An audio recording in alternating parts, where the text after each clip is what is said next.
Kali ini Jejak Anak Negeri lagi berada di Pangandaran, sedang membuat proses Putri Noong.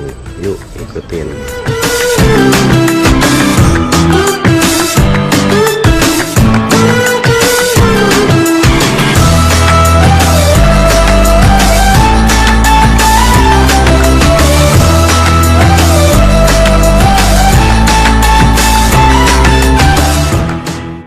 Rasanya kayak ada sepet-sepetnya gitu ya.